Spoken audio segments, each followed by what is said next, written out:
Hello guys, வாங்க இப்போ மல்லி சீரியல் ப்ரோமோ பற்றி பார்க்கலாம். இப்போ தான் ஃபர்ஸ்ட் டைம் என் சேனலை பார்க்குறதா இருந்தால் சப்ஸ்கிரைப் பண்ணிக்கோங்க. மல்லி சீரியலில் அன்னபூரணி அம்மா எங்கே போயிருந்தாங்கன்னே தெரியல. ஆனால் கரெக்டாக இப்போ தான் வந்து வீட்டுக்குள்ளே ஆஜராகிறாங்க.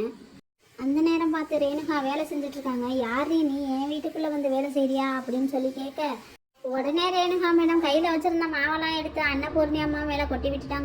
அன்னபூர்ணி அம்மாவும் உடனே மாவை எடுத்து அவங்க மேலே கொட்டி விட்டுட்டாங்க. ஒரே சண்டையாக நடக்குது. அப்புறம் மல்லின்னு கத்துறாங்க. மல்லி வந்து வெளியில் வந்து பார்க்கும்போது அன்னபூர்ணி அம்மா கேட்குறாங்க, இது யார், விஜயோட ஒய்ஃபு மாதிரி தெரியுதே அப்படின்னு சொல்லி சொல்கிறாங்க. ஆமாம் பெரியம்மா, இவங்க ரேணுகாக்கா தான் அப்படின்னு சொல்லி சொல்கிறாங்க.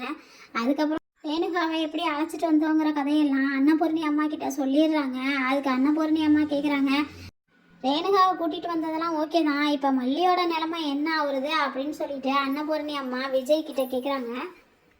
அதுக்கு விஜய் சார் சொல்கிறாங்க, கொஞ்சம் வெயிட் பண்ணுங்க, நான் வேறு வீடு பார்த்து ரேணுகாவை அழைச்சிட்டு போய் அங்கே வச்சிடுறேன் அப்படின்னு சொல்லி சொல்கிறாங்க. அதுக்கப்புறம் மல்லி அன்னபூரணி அம்மா கிட்ட உட்காந்து அழுகுறாங்க.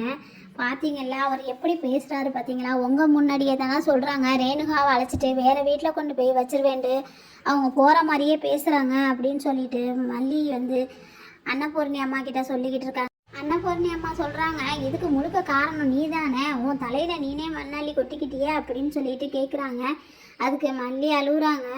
அதுக்கப்புறம் என்ன பண்ணுறதுன்னு புரியாமல் ரேணுகாவும் விஜயும் கல்யாணம் பண்ணிக்கிட்ட ஃபோட்டோவை எடுத்து அவங்க ரூமில் கொண்டு போய் மாட்டி விடுறாங்க. அதை விஜய் பார்த்துட்டு, எப்படி மல்லி உன்னால் இருக்க முடியுது, ரேணுகா வந்ததுனால உனக்கு கொஞ்சம் கூட கவலை இல்லையா அப்படின்னு சொல்லிட்டு விஜய் சார் மல்லிக்கிட்டே கேட்குறாங்க. அதுக்கு மல்லி மேடம் சொல்கிறாங்க, நான் அப்படி நினச்சிருந்தா நான் ஏங்க ரேணுகாக்காவை காப்பாற்றி கூட்டிகிட்டு வர போகிறேன், அவங்க எப்படி இருந்தாலும் நீங்கள் தாலி கட்டின ஒய்ஃபு தானே அப்படின்னு சொல்லிட்டு விஜய் சார்கிட்ட சொல்லிக்கிட்டு இருக்காங்க. அதுக்கப்புறம் என்ன நடந்திருக்குன்னு அடுத்து வரப்போகிற கதையில் பார்க்கலாம். தேங்க்யூ.